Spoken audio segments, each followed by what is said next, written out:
दोस्तों नमस्कार। आपका स्वागत है द साइंस अप में। आप लोग देख रहे हैं साइंस की स्पेशल सीरीज। यह इम्पोर्टेंट है। स्पेशल सीरीज है 63 है। अब तक 62 सीरीज कंप्लीट हो चुकी हैं। यह इम्पोर्टेंट है पीएचडी, टीएचडी, super TET, railway group D, NTPC mains, even जितने भी एग्जाम्स होते हैं जिसमें साइंस आती, ये सीरीज सभी के लिए इम्पोर्टेंट है। ये स्पेशली एनसीईआरटी बेस्ड है। आइए दोस्तों स्टार्ट करते हैं। Question number 101। महासागरों से शुद्ध जल किस विधि से प्राप्त किया जा सकता है? तो इसका करेक्ट आंसर हो जाएगा आसवन विधि से। आसवन विधि से ही महासागरों से दोस्तों शुद्ध जल प्राप्त किया जा सकता है। देखिए दोस्तों क्या होता है, महासागरों से शुद्ध जल हम लोग आसवन विधि से तो प्राप्त करते ही हैं। जब द्रव को गर्म किया जाता है तब वह वाष्प में परिवर्तित हो जाता है। हम सभी लोग जानते हैं अगर पानी को गर्म करें तो वह वाष्प में परिवर्तित होता है, और जब वाष्प को हम लोग ठंडा करते हैं तब वह पुनः जल में परिवर्तित हो जाता है। ऐसी क्रिया को आसवन विधि कहते हैं। अगर आपसे पूछा जाए आसवन विधि क्या, हमने पहले द्रव को गर्म किया, वह वाष्प में परिवर्तित हो गया, वाष्प को फिर से ठंडा किया, वह फिर से जल में परिवर्तित हो गया। इसी को आसवन विधि कहते हैं। क्या कहते हैं? आसवन विधि इसी को कहते हैं। देखते हैं नेक्स्ट क्वेश्चन।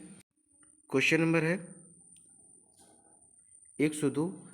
किस प्रक्रम से समुद्र जल से सामान लवण प्राप्त किया जाता है? अर्थात किस माध्यम से हम लोग समुद्र से क्या प्राप्त करते हैं? नमक प्राप्त करते हैं, जिसको हम लोग लवण भी कहते हैं। तो इसका करेक्ट आंसर हो जाएगा बी नंबर, वाष्पीकरण माध्यम से। किस माध्यम से? वाष्पीकरण, जिसको इंग्लिश में वेपराइजेशन कहते हैं। वाष्पीकरण से समुद्र जल से सावन लवण प्राप्त किया जाता है। सावन लवण का मतलब है सिंपल सॉल्ट, जिसका फार्मूला होता है NaCl। साधारण ताप पर या गर्म करने पर जब हम द्रव वाष्प में बदलता है तब ऐसी क्रिया को वाष्पीकरण कहते हैं। सीधी सी बात, हमने पानी को गर्म किया तो वह वाष्प में बदलेगा, इसी को वाष्पीकरण और इंग्लिश में वेपराइजेशन कहते हैं। अब ऊर्ध्वपातन की बात करें तो ऊर्ध्वपातन को इंग्लिश में सब्लिमेशन कहते हैं। क्या कहते हैं? सब्लिमेशन। जब ठोस पदार्थ को गर्म किया जाता और वह सीधा वाष्प में परिवर्तित हो जाए। जैसे जस्ट लाइक आप कपूर एग्जाम्पल ले सकते हैं। जब भी कपूर को आप जलाएंगे तो वह ठोस से सीधा गैस में परिवर्तित हो जाएगा। तो इसी को ऊर्ध्वपातन और इंग्लिश में सब्लिमेशन कहते हैं। जल वाष्प को ठंडा किया जाता है तो पुनः ठोस में परिवर्तित हो जाता है। ऐसी स्थिति को ऊर्ध्वपातन कहते हैं। ऊर्ध्वपातन के एग्जाम्पल तो मैंने कपूर बताया, इसके अलावा आप देख सकते हैं बेंजोइक अम्ल भी होता है, नेफ्थलीन भी होता है, आयोडीन भी होता, नवसाधर भी होता है, इत्यादि चीज़ें। ये सब किसका एग्जाम्पल है? ये सब सब्लिमेशन का है। क्रिस्टलन जैसे जमाना, जस्ट लाइक बर्फ। फिल्ट्रन किसी चीज़ को छानना। अब हम लोग देखेंगे question number next. Question number है 103। किस प्रक्रम द्वारा कच्चे तेल से गैसोलीन प्राप्त किया जाता है? तो इसका करेक्ट आंसर हो जाए प्रभाजी आसवन विधि से। कच्चे तेल को गैसोलीन से प्राप्त किया जाता है प्रभाजी आसवन विधि द्वारा। क्वेश्चन नंबर आइए देखते हैं 104। कठोर जल को उबालने के लिए इस्तेमाल में लाए जाने वाले विद्युत उपकरण के तापन अवयव, जिसको हीटिंग एलिमेंट कहते हैं, पर जमने वाली सफ़ेद परत में क्या होता है? जब हीट करते हैं तो सफ़ेद परत जम जाती, उसी परत में क्या होता है दोस्तों? तो उसमें होता है कैल्शियम तथा मैग्नीशियम का लवण। करेक्ट आंसर हो जाएगा सी नंबर। जब कठोर जल को उबालते हैं तो इसमें क्या होता है? इसमें जो सफ़ेद परत जमती है वह कैल्शियम तथा मैग्नीशियम की हो जाती है। ये ध्यान रखिएगा दोस्तों। अब देखेंगे नेक्स्ट क्वेश्चन। क्वेश्चन नंबर है 105। कपड़े धोने वाला सोडा क्या होता है? जिससे हम लोग कपड़े धुलते हैं वह सोडा क्या होता है? तो इसका करेक्ट आंसर हो जाएगा बी नंबर, जल योजित सोडियम कार्बोनेट। क्या होता है? जल योजित सोडियम कार्बोनेट होता है। सोडियम कार्बोनेट का जो फार्मूला होता है वह Na2CO3 होता है। इसका उपयोग हम लोग कपड़े धोने के लिए प्रयोग करते हैं, जैसा कि आपने वॉशिंग पाउडर भी देखा होगा। तो इसका फार्मूला Na2CO3 होता है। अब देखेंगे क्वेश्चन नंबर 106, सामान्य लवण कौन सा है? तो इसका करेक्ट आंसर हो जाएगा सोडियम क्लोराइड। सोडियम क्लोराइड का फार्मूला होता है NaCl और इसको साधारण लवण या साधारण नमक भी कहते हैं। अब जैसे इसमें आप देख पा रहे होंगे मैग्नीशियम कार्बोनेट, तो मैग्नीशियम कार्बोनेट का फार्मूला MgCO3 होता है और इसी को मैग्नेसाइट भी कहा जाता है। क्या कहा जाता है? मैग्नेसाइट भी कहा जाता है मैग्नीशियम कार्बोनेट को। और बात करें कि मैग्नीशियम कार्बोनेट का उपयोग क्या होता है, तो छपाई की स्याही में, दंत मंजन जो कि आप पेस्ट वगैरह यूज करते हैं, चेहरे पर लगाने वाला पाउडर, समझिए मैग्नीशियम कार्बोनेट का क्या क्या बनता है, छपाई वाली स्याही में, दंत मंजन, चेहरे पर जो पाउडर आप लोग उपयोग करते हो वो, इस सब में इसका उपयोग होता है। पेट की अम्लता दूर करने भी काम आता है क्या? Magnesium carbonate. क्वेश्चन नंबर है 107, कठोर जल साबुन के साथ अच्छी तरह से झाग क्यों नहीं देता है? कठोर जल क्या करता है? अच्छी तरह से झाग नहीं देता, इसकी वजह क्या है? तो इसका करेक्ट आंसर ये हो जाएगा, इसमें कैल्शियम तथा मैग्नीशियम के कार्बोनेट होते हैं, इसीलिए कठोर जल में साबुन के साथ ये अच्छी तरह से झाग नहीं देते हैं। क्वेश्चन नंबर देखेंगे 108, चट्टानों से गुजरने के बाद निम्नलिखित में से क्या घुल जाने से कठोर हो जाता है? तो इसका करेक्ट आंसर हो जाएगा कैल्शियम कार्बोनेट। चट्टानों पर से गुजरने के बाद कैल्शियम कार्बोनेट घुल जाने के कारण, जिसके कारण जल क्या हो जाता है? कठोर हो जाता है। इसका आंसर जो हो जाएगा ए नंबर दोस्तों करेक्ट है। क्वेश्चन नंबर देखेंगे 109, एक तत्व को दूसरे तत्व में बदलने का प्रक्रम क्या कहलाता है? वह कहलाता है ट्रांसम्यूटेशन। एक तत्व को जब हम दूसरे तत्व में बदलते हैं, इस क्रिया को या ये प्रोसेस क्या कहलाता है? ट्रांसम्यूटेशन, जिसको इंग्लिश हिंदी में तत्वांतरण कहते हैं, तत्व अंतरण कहते हैं। इसका करेक्ट आंसर आप लोग देख पा रहे होंगे, बी इसका करेक्ट आंसर है। वे तत्व जो स्वयं विखंडित होकर अल्फा बीटा एवं गामा कणों से निकलते हैं रेडियो सक्रिय तत्व कहलाते हैं। अगर आपसे पूछा जाए रेडियो सक्रिय तत्व क्या होते तो आप कह सकते वे तत्व जो स्वयं से विखंडित होकर अल्फा बीटा एवं गामा किरणों से निकलते हैं रेडियो सक्रिय तत्व कहलाते हैं। एवं ऐसी घटना को हम रेडियो सक्रियता कहते हैं। ऐसी घटना होगी तो क्या कहेंगे? उसे रेडियो सक्रियता कहते हैं। और इसकी खोज पूछी जाए तो हेनरी वेक्रेल ने, किसने की थी?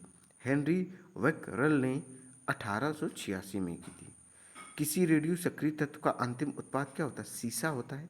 सीसा का फार्मूला जो होता है पीवी होता है। और रेडियम की खोज की जाए तो अपनी मैडम क्यूरी, क्या है? मैडम क्यूरी ने ही रेडियम की खोज की थी।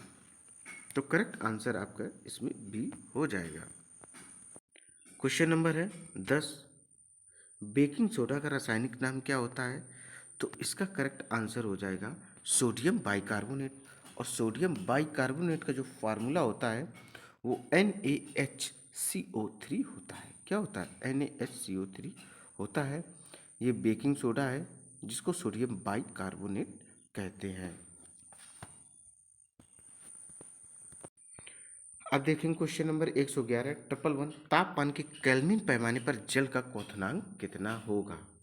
तो ये होगा 373। वैसे केल्विन पर तापमान कितना होता है? 0 का, तो होता है 273। और पानी को उबलने के लिए कितना चाहिए? 100।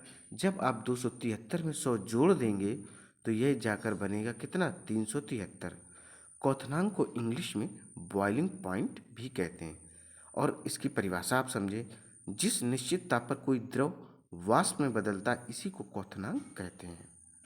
और पानी का बॉइलिंग पॉइंट कितना होता है? 100 होता है। हम सभी लोग जानते हैं पानी कितने पर उबलता है? 100 पर उबलता है। और बात करें जल में अशुद्धि मिलाने पर उसका बॉइलिंग पॉइंट क्या बढ़ जाएगा? प्योर वाटर है तो 100 सेल्सियस पर बॉईल कर जाएगा, बट उसमें आप कुछ मिला देंगे तो उसका बॉइलिंग पॉइंट बढ़ जाएगा। दाब बढ़ाने पर जल का बॉइलिंग पॉइंट क्या होगा? बढ़ जाएगा। प्रेशर कुकर में जल का बॉइलिंग पॉइंट 120 सेल्सियस हो जाता है। कितना हो जाता है? 120 सेल्सियस हो जाता है। किसमें? कुकर में दोस्तों। अब हम लोग क्वेश्चन नंबर देखेंगे 112, रोगग्रस्त वृक्क को, वृक्क मतलब किडनी, जिसकी संख्या मनुष्यों में 2 और जोड़े में 1 होती। आज की जनरेशन की सबसे बड़ी दोस्तों प्रॉब्लम चल रही, किडनी बहुत जल्दी खराब हो जाती हैं। क्यों हो जाती हैं? क्योंकि जो हम लोगों का डेली वर्क रूटीन है वो सही नहीं है, या कुछ ना कुछ ऐसी चीज़ें हेल्थ में जा रही बॉडी के अंदर जो स्टोन्स क्रिएट कर रही हैं। तो दोस्तों, जो रोगग्रस्त वृक्कों के रोगियों को दिए जाने वाले अपवहन, जिसको डायलिसिस कहते हैं, प्रक्रम में प्रयुक्त परिघटना क्या कहलाती है? यह कहलाती है ऑस्मोसिस, जिसको हिंदी में परासरण कहते हैं। तो 112 का जो आप करेक्ट आंसर देख पा रहे हैं वह आप लोग देख पा रहे हैं परासरण, जिसको ऑस्मोसिस कहते हैं। देखिए, जैसे ऑस्मोसिस आप लोग समझ पा रहे होंगे, जब किडनी खराब हो जाती है तो डायलिसिस होने लगता है। और डिफ्यूजन क्या होता है, जिसको हिंदी में विसरण कहते हैं, गैसों का विसरण। घनत्वों में अंतर रहते हुए भी गैसों के पृथ्वी के गुरुत्वाकर्षण बल के विरुद्ध भी परस्पर घुल मिल जाने की स्वाभाविक प्रक्रिया को हम लोग गैसों का विसरण कहते हैं। अर्थात विसरण मीन्स होता फैलना। जब गैसें फैलती हैं और वातावरण में मिल जाती हैं तो इसी को डिफ्यूजन या गैसों का विसरण कहते हैं। आइए नेक्स्ट देखते हैं। क्वेश्चन है 113, दूध निम्नलिखित का उदाहरण है। दूध किसका एग्जाम्पल है? तो ये सी नंबर इसका करेक्ट आंसर पायस, जिसको इमल्सन कहते हैं। क्या कहते हैं? इमल्सन इसको कहते हैं। दूध पायस का उदाहरण है, हम सभी लोग जानते हैं। वैसे कोलाइड, जिसमें परिक्षेपित कण तथा परिक्षेपण माध्यम दोनों द्रव को इमल्सन कहते हैं। क्या कहते हैं? इमल्सन ये कहलाता है। वैसे कोलाइड, जिसमें विलायक ठोस तथा विलेय द्रव होता है, जेल कहलाता है। जेल की परिभाषा क्या होती है? जेल में क्या होता है? जिसमें विलायक ठोस तथा विलेय द्रव होता है। एग्जाम्पल जेली, और इसे जेल भी कहते हैं। निलंबन, जिसको सस्पेंशन इंग्लिश में कहते हैं। ऐसा गोल जिसमें प्रक्षेपित कणों का आकार 10⁻⁵ सेंटीमीटर या इससे अधिक होता है, निलंबन कहलाता है। एग्जाम्पल देखना चाहो, नदी का गंदा जल, हवा में धुआं। तो ये सब क्या है? इसी के एग्जाम्पल हैं। ये निलंबन सस्पेंशन के थे। और 113 का करेक्ट आंसर सी नंबर है, पायस या इमल्सन। क्वेश्चन नंबर देखेंगे 114, बारूद निम्नलिखित का मिश्रण। बारूद किसका मिश्रण होता है? तो करेक्ट आंसर हो सी नंबर, नाइट्रेट, सल्फर व काठ कोयला का या चारकोल का मिश्रण होता है बारूद। बारूद क्या होता है? हल्का सा काला काला सा भी होता है, इसलिए इसको कहा गया है कि ये नाइट्रेट, सल्फर व काठ कोयला का भी मिश्रण होता है। सामान्य बारूद अथवा रोजर बैंकंग ने 1242 में किया था। यह हल्का विस्फोटक होता है। क्या होता है? यह हल्का विस्फोटक होता है। इसमें पोटेशियम या रोडियम नाइट्राइट, चारकोल और सल्फर का जो अनुपात है 15:3:2 के अनुपात में मिश्रण होता है। क्या होता है? इसका इसमें मिश्रण होता है। 114 का करेक्ट आंसर सी आप लोग देख पा रहे होंगे। अब देखेंगे 115 नंबर क्या है। खाद्य परिरक्षक, जिसको प्रिजर्वेटिव कहते हैं, के रूप में सर्वाधिक उपयोग किए जाने वाला पदार्थ क्या है? सबसे अधिक उपयोग किए जाने वाला पदार्थ क्या है? तो वह है बेंजोइक अम्ल। ये डी नंबर, देखिए डी नंबर है, बेंजोइक अम्ल है। बेंजोइक अम्ल का उपयोग किया जाता है खाद्य परिरक्षक के रूप में। और इमली में क्या होता है? टार्टरिक अम्ल पाया जाता है। इमली क्या होती है? खट्टी होती है, उसमें टार्टरिक अम्ल पाया जाता है। अब देखेंगे 116, कपड़ों के रंग का व्यंजन, जिसको ब्लीचिंग कहते हैं, करने वाला अभिकर्मक क्या है? अभिकर्मक मतलब रिजेंट, जिसको आप लोग कहते हैं।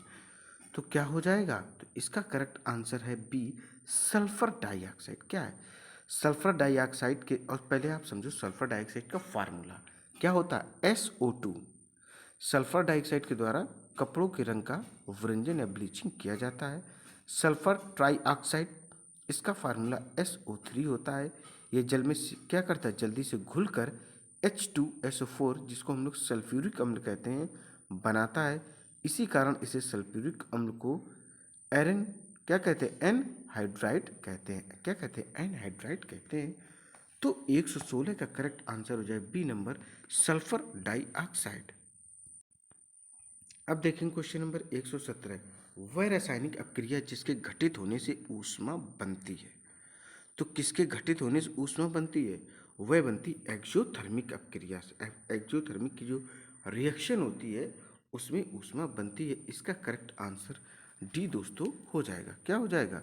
डी हो जाएगा। इसको एक्सोथर्मिक रिएक्शन कहते हैं। वैसी रासायनिक अपक्रिया जिसमें अपकारक अपक्रिया करके प्रतिफल देता है तथा प्रतिफल पुनः अपक्रिया करके अभिकारक देता है, उत्क्रमणी अपक्रिया कहलाती है। उत्क्रमणी मतलब होती है दोनों साइड रिएक्शन का होना। और ऐसी रासायनिक अपक्रिया जिसमें ऊष्मा का अवशोषण होता है, ऊष्मा शोषी अपक्रिया कहलाती। ऊष्मा शोषी, इसको इंग्लिश में एंडोथर्मिक रिएक्शन कहते हैं। क्या कहते हैं? एंडोथर्मिक रिएक्शन कहते हैं। 117 का आप लोग करेक्ट आंसर देख पा रहे होंगे, डी है। अब देखेंगे क्वेश्चन नंबर 118। किसी ठोस वस्तु को गर्म करने से उसका सीधे गैसीय रूप में परिवर्तित हो जाने का प्रक्रम क्या कहलाता है? सब्लिमेशन कहलाता है। हिंदी में इसको ऊर्ध्वपातन कहते हैं। और यह प्रोसेस अगर आप देखना चाहें तो आप सीधा सा अपने घर में कपूर जला कर देख सकते हैं। जब कपूर को जलाया जाता है वह ठोस से सीधा गैस में परिवर्तित हो जाता है। इसी को क्या कहते हैं? इसी को ऊर्ध्वपातन और इंग्लिश में इसको सब्लिमेशन कहते हैं। अब देखें क्वेश्चन नंबर 119। किसी भी रासायनिक यौगिक की न्यूनतम संभव इकाई क्या है? तो करेक्ट आंसर हो जाएगा परमाणु। परमाणु सबसे छोटा होता है, इसीलिए यह रासायनिक इकाई दोस्तों हो जाएगा और इसी को हम रासायनिक इकाई भी कहेंगे। देखिए, किसी भी पदार्थ का वह सूक्ष्म कण जो स्वतंत्र अवस्था में नहीं या पाया नहीं जाता या नहीं है किंतु रासायनिक अपक्रिया में भाग लेता, वह परमाणु कहलाता है। क्या कहलाता? वह परमाणु दोस्तों कहलाता है। और किसी भी पदार्थ का वह सूक्ष्म कण जो स्वतंत्र अवस्था में पाया जाता किंतु रासायनिक अपक्रिया में भाग नहीं लेता है, वह अणु कहलाता है। अणु को मॉलिक्यूल इंग्लिश में कहते हैं। क्या कहते हैं? मॉलिक्यूल कहते हैं। और परमाणु को एटम कहते हैं। इलेक्ट्रॉन, जैसे इलेक्ट्रॉन की खोज देखें तो इलेक्ट्रॉन की खोज जे थॉमसन ने की थी और ये एक ऐसा कण है जो परमाणु के चारों ओर किसी कक्षा में चक्कर लगाता है। इसका द्रव्यमान हाइड्रोजन परमाणु के द्रव्यमान का कितना होता है? 1/1840 अर्थात 1/1840वां भाग होता है। इस पर इकाई का ऋण कैसा होता है? निगेटिव चार्ज होता है। और इसके खोजकर्ता मैंने आपको बताया जे थॉमसन, और किस सन में? 1857 में। अब द्रव्यमान पूछा जाए तो 9.108 इंटू 10⁻³ kg है।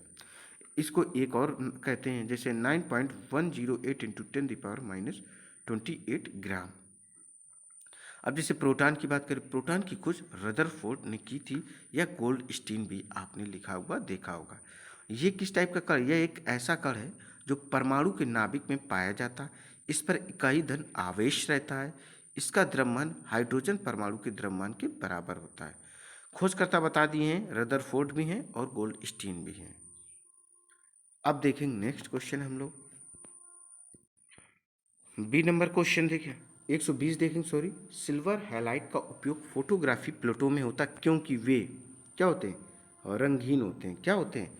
वो रंगहीन होते हैं, अर्थात उनमें किसी भी प्रकार का कोई भी कलर नहीं होता है, इसलिए इनका उपयोग किया जाता है। देखेंगे क्वेश्चन नंबर, आइए दोस्तों क्वेश्चन देखते हैं 121। फोटोग्राफी में काम आने वाला हाइपो का रासायनिक रूप क्या है? तो इसका करेक्ट आंसर हो जाएगा सोडियम थायोसल्फेट। क्या हो जाएगा? सोडियम थायोसल्फेट हो जाएगा। देखिए, थायोसल्फेट का अगर आप फार्मूला देखना चाहें तो आप ध्यान से सुने, Na2H2 Na2H2O3 into 5H2O। Silver bromide की बात करें, इसका फार्मूला AgBr होता है। इसका उपयोग फोटोग्राफी में किया जाता है। सिल्वर नाइट्रेट की बात करें तो सिल्वर नाइट्रेट का उपयोग हम लोग कपड़ों पर धोबियों के द्वारा चिन्ह बनाने वाली स्याही में किया जाता है। मतदान के समय मतदाताओं की उंगलियों पर भी निशान लगाया जाता है। किसका? Silver nitrate. देखो, वोटिंग सभी लोगों ने की होगी, तो जो उंगली पर आपके निशान लगाया जाता वह सिल्वर नाइट्रेट पड़ा होता उस स्याही में। क्या? जिस स्याही का उसमें उपयोग किया जाता है। अब देखेंगे क्वेश्चन नंबर 122।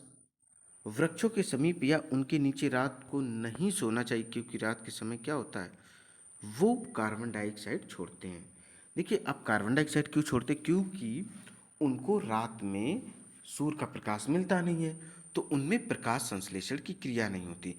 जब पेड़ पौधों में, हरे पेड़ पौधों में सूर्य प्रकाश की उपस्थिति में क्लोरोफिल की सहायता से और वातावरण से कार्बन डाइऑक्साइड का अवशोषण करके फोटोसिंथेसिस या प्रकाश संश्लेषण की क्रिया होती है, उस दौरान ये हरे पेड़ पौधे ऑक्सीजन उत्पन्न करते हैं।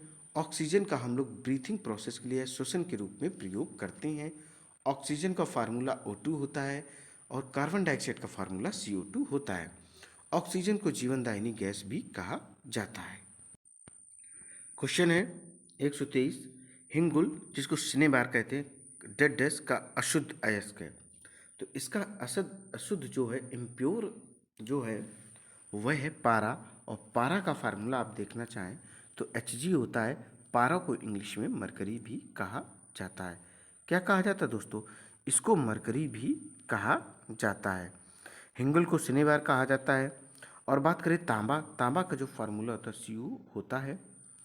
जो इसका अयस्क होता है वह क्यूप्राइट होता है। क्या होता है? क्यूप्राइट होता है, जिसका फार्मूला था Cu2O। क्या होता है? Cu2O होता है। Copper glass Cu2S, copper pyrite CuFeS2। तो देखिए इसके क्या क्या हो गए तांबा के, क्यूप्राइट, कॉपर ग्लास जिसको कहते हैं, और कॉपर पाइराइट। अब लोहा की बात करें, लोहा को आयरन भी कहते हैं इंग्लिश में। इसका जो सिंबल होता है Fe होता है। इसका जो एस्क मुख्य होता है वह होता है हेमाटाइट। क्या होता है? हेमाटाइट होता है, जिसका फार्मूला Fe2O3 होता है। या एक और होता है जिसे मैग्नेटाइट कहते हैं। तो मैग्नेटाइट का फार्मूला Fe2O2 होता है। लिमोनाइट की बात की जाए, लिमोनाइट भी इसी का अयस्क है, Fe2O3 इंटू 3H2O होता है। सिडेराइट भी इसी का है, आयरन पाइराइट भी इसी का है। अब बात करें सीसा, सीसा का फार्मूला Pb होता है। इसका एक अयस्क है जिसको हम कहते हैं PbS गैलेना। क्या कहते हैं? PbS गैलेना इसको कहते हैं।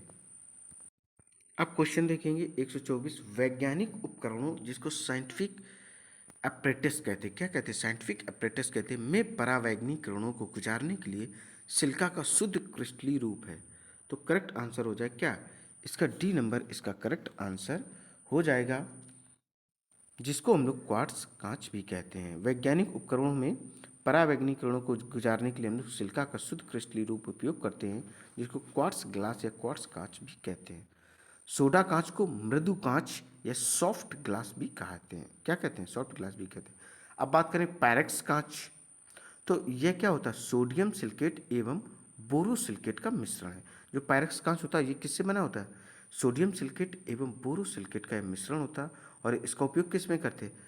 थर्मामीटर तथा प्रयोगशाला में प्रयुक्त उपकरण बनाने में किया जाता है। क्वेश्चन नंबर देखेंगे 125, कपूर का आसानी से शोधन करने का प्रक्रम क्या है? तो करेक्ट आंसर हो जाएगा इसका दोस्तों क्या, कैसे हम उसे डायरेक्ट जलाते हैं तो किस स्थिति में परिवर्तित होता है, शोधन किया जाता है। तो करेक्ट आंसर हो जाएगा ऊर्ध्वपातन। ऊर्ध्वपातन को क्या कहते हैं? इसको कहते हैं सब्लिमेशन। ऊर्ध्वपातन द्वारा आसानी से कपूर का हम लोग शोधन करते हैं। ऊर्ध्वपातन को आप समझ लो, डायरेक्ट सॉलिड टू गैस, अर्थात ठोस से जो डायरेक्ट गैस में परिवर्तित हो जाए, इस प्रक्रम को, इस क्रिया को ऊर्ध्वपातन या इंग्लिश में सब्लिमेशन कहते हैं। दोस्तों यह सीरीज यहीं पर कंप्लीट होती। उम्मीद है ये सीरीज आपको पसंद आई होगी। इसी तरीके की ज़बरदस्त सीरीज आपको कंटिन्यू मिलती रहेगी। आपको दोस्तों इस सीरीज़ को अधिक से अधिक लाइक करना, शेयर करना है और मेरे चैनल को सब्सक्राइब करना है। दोस्तों जय हिंद, जय भारत।